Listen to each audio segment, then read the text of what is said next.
नमस्कार माऊली, चला ज्ञानेश्वरीच्या सहवासात. ज्ञानेश्वरी अध्याय 9 मधील ओवी 186 ते ओवी 194च्या सहवासात आपण जाऊया. भगवंतांनी आपल्याला स्पष्ट कल्पना दिली की तमोगुणरूपी राक्षसीच्या मुखात अज्ञानामुळे अविचारामुळे पडल्याने जीवाची काय अवस्था होऊ शकते. हा जीव कुठला जो भगवंताच्या सगुण रूपाला कमी लेखतो, त्याच्याकडे मनुष्य धर्माप्रमाणे बघतो, त्याबद्दल भगवंत बोलतायत. आता भगवंत म्हणतात, म्हणोनी असो तू इये वायाणी, कायशी मूर्खांची बोलणी, वाया वाढविता वाणी शिणेल हन. हे अर्जुना, ह्या लोकांबद्दल किती बोलावं, किती त्या मूर्ख लोकांचं वर्णन करावं. मूर्ख या दृष्टीने म्हटलेलं आहे, स्पष्टपणे म्हटलेलं आहे, कारण अज्ञानाच्या त्या गैरसमजामधनं निर्माण होणारा जो विचार आहे त्याच्या पलीकडे हे जाऊच शकत नाहीत, म्हणून त्यांना मूर्ख म्हणावं लागलंय. अशा या मूर्ख लोकांबद्दल किती बोलावं, किती त्यांच्याबद्दल सांगावं. जितकं सांगावं तेवढं आपल्या वाणीला अर्थात बोलण्याला त्रासच देण्यासारखं आहे. त्यांनी आपल्या वाणीला क्षीणच होईल असं भगवंत म्हणतात. ऐसे बोलिले देवे, तेथ जी जी म्हणितले पांडवे, ऐके जेथ वाचा विसवे ते साधू कथा. ज्ञानोबाराय बघा इथे स्पष्टपणे म्हणतात ऐसे बोलिले देवे. असं देवांनी म्हणजे भगवंतानी प्रत्यक्षपणे सांगितलं, आणि हे सांगितल्यावर अर्जुनाला सुद्धा ते पटलं, त्याला मान्य झालं. म्हणून तो म्हणतो तेथ जी जी म्हणितले पांडवे.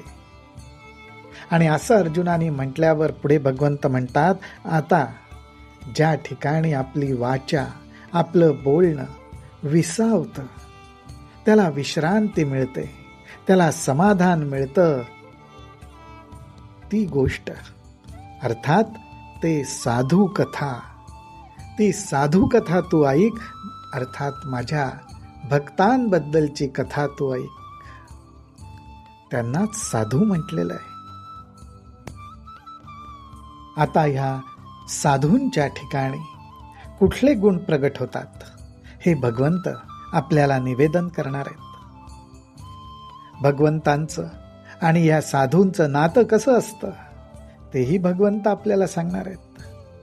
ते म्हणतात, तरी जयांची ये चोखटे मानसी, तरी जयांची ये चोखटे मानसी, मी होऊनी असे क्षेत्र संन्यासी, जयान निजे लियांते उपासी वैराग्य गा. असं या साधू महात्म्यांचं थोरपण आहे. या साधूंचं मानस कसं आहे, मन कसं आहे, तर चोखट आहे. चोखट म्हणजे शुद्ध आहे, निर्मळ आहे, सात्विकतेने परिपूर्ण आहे.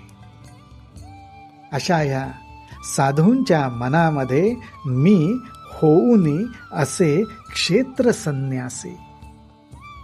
क्षेत्र म्हणजे त्यांच्या देहामध्ये, अंतःकरणात मी राहतो, पण कसा संन्यस्त वृत्तीने. क्षेत्र संन्यासी होऊन राहतो, त्यांच्यासाठीच मी राहतो, त्यांच्या चोखट मानसी मी राहतो. आणि असा मी का राहू शकतो, कारण जया निजेलिया ते उपासी वैराग्य गा. कारण असे हे साधू पुरुष जरी निजले तरी सुद्धा ते कुठल्याही विषयांमध्ये, कुठल्याही आसक्तीमध्ये, विषयाला धरून असणाऱ्या विचारांमध्ये अडकत नाहीत.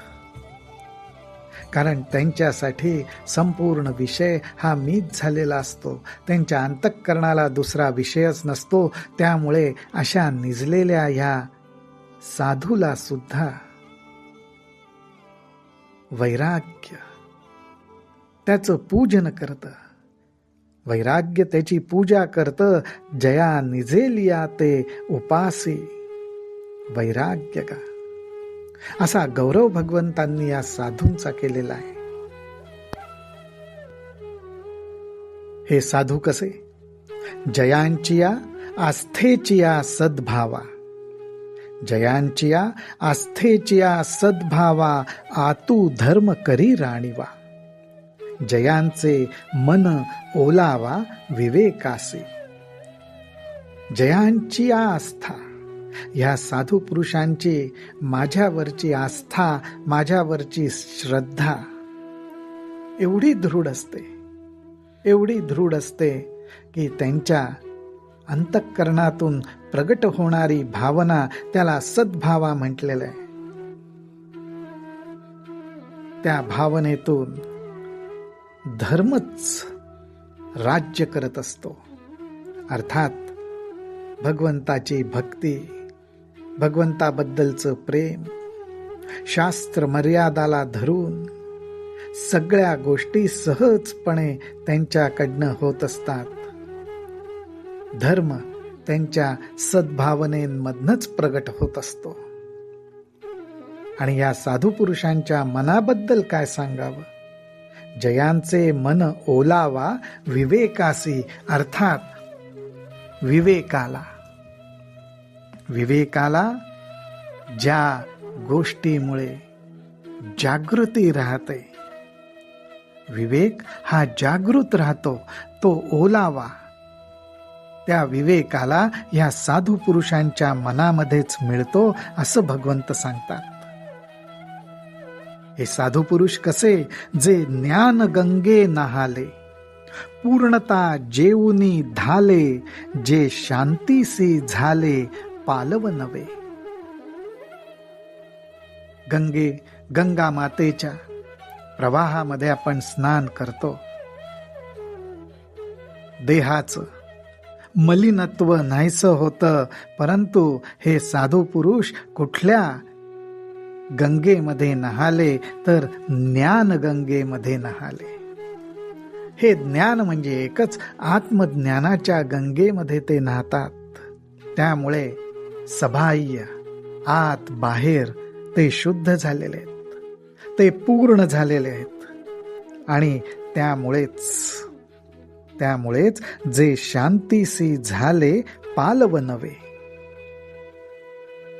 परब्रह्म स्वरूप, आत्मस्वरूप हे पूर्णत्व ज्यांना प्राप्त झालंय, त्यामुळे ते आतून बाहेरून तृप्त झालेले आहेत. आणि असे तृप्त झालेले असल्यामुळेच त्यांच्या ठिकाणी शांतीला पालवी फुटते, असं भगवंत म्हणतात. ज्ञानोबारायांनी काय सुंदर वर्णन केलंय.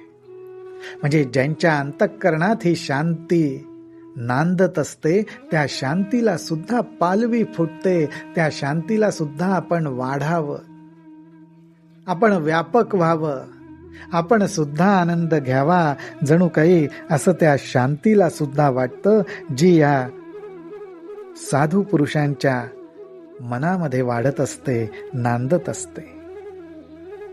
हे साधू पुरुष म्हणजे जणू जे परिणामा निघाले कोंभ, जे धैर्य मंडपाचे स्तंभ, जे आनंद समुद्री कुंभ चुबकळोनी भरिले.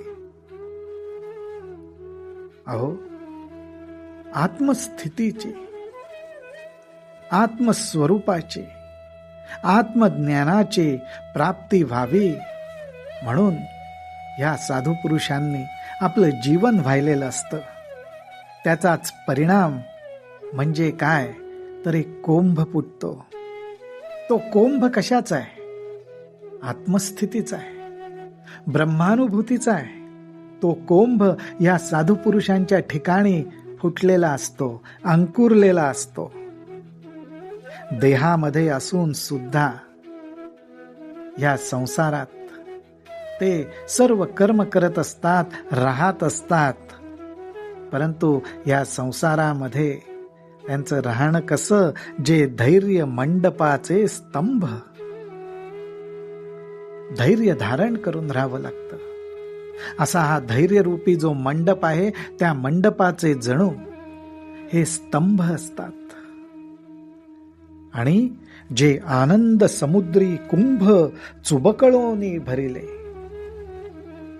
समुद्र आहे कशाचा? आनंदाचा. त्या आनंदाच्या समुद्रात एखादा कुंभ, एखादा घट जर बुडवला तर तो जसा आत बाहेर त्या आनंदरूपी समुद्रानेच भरला जाईल, तीच अवस्था या साधू पुरुषांची असते. आत बाहेर ब्रह्मानंदरूपी समुद्रामध्ये ते बुडलेले असतात. जयान भक्तीची येतुली प्राप्ती, जे कैवल्या ते परवते सर म्हणती, जयांची ये लीले माझी नीती, जियाली दिसे. अहो, या साधू पुरुषांना भक्तीची अशी अवस्था प्राप्त झालेली असते. भगवंताच्या सगुण रूपावर प्रेम जडलेलं असतं. त्या सगुण रूपामध्ये त्यांना भगवंताचा निर्गुण, निराकार, परब्रह्म सर्व साक्षात्कार त्या सगुणामध्ये त्यांना होत असतो. अशी भक्तीची प्राप्ती त्यांना झालेली असते आणि त्या भक्ती प्रेमामुळेच साक्षात कैवल्याला म्हणजे मोक्षाला सुद्धा ते बाजूला सारतात. मोक्षाचं सुद्धा महत्व त्यांच्यापाशी राहत नाहीत, इतके ते आत बाहेर भगवंतावरच्या प्रेमामध्ये बुडलेले असतात.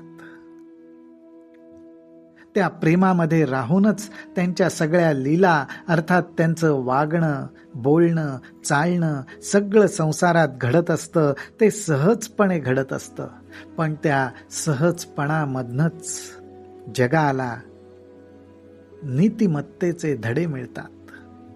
नीती जर कुठे जगत असेल, कुठे जिवंत राहत असेल, कुठे वाढत असेल, फळाला फुलाला येत असेल, तर या साधू पुरुषांच्या सहज वागण्या बोलण्यातनच. हेच भगवंत इथे सांगतायत. असे हे साधू पुरुष जे आघवांची करणी, लेईले शांतीची लेणी, जयांचे चित्त गवसणी, व्यापकामच. अशा या साधू पुरुषांच्या करणी म्हणजे सर्व करण्यामधनं, सर्व वागण्या बोलण्यामधनं शांतताच प्रगट होत असते. ब्रह्मानंदच प्रगट होत असतो, सहजपणाच प्रगट होत असतो. लेईले शांतीची लेणी. त्यांच्या सर्व गोष्टींमधून एक शांतता, एक सुमधुरता हीच प्रगट होत असते. या शांतीचेच अलंकार त्यांनी घातलेले असतात. आणि या साधू पुरुषांच्या चित्ताबद्दल काय सांगावं?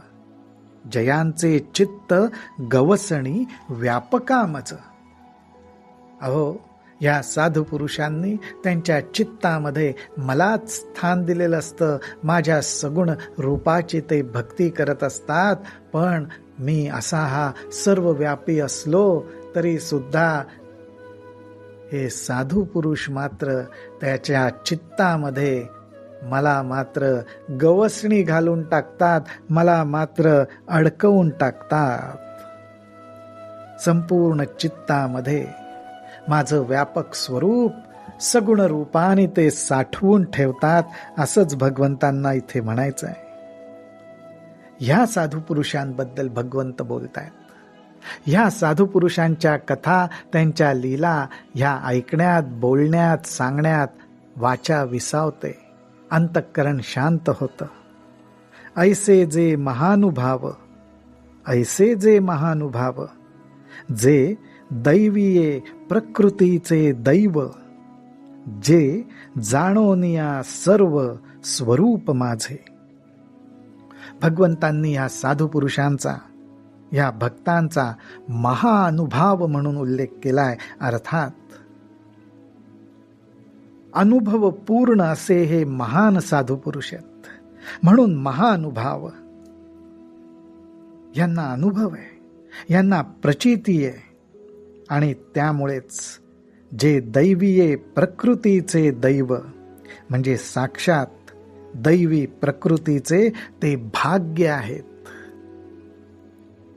साक्षात भाग्य कोणाला म्हणायचं असेल तर या महानुभावांनाच भाग्य म्हणावं लागेल. आणि हे भाग्य सुद्धा कोणाचं तर त्यांच्या ठिकाणी नांदणाऱ्या दैवी प्रकृतीचं भाग्य उदयाला येतं.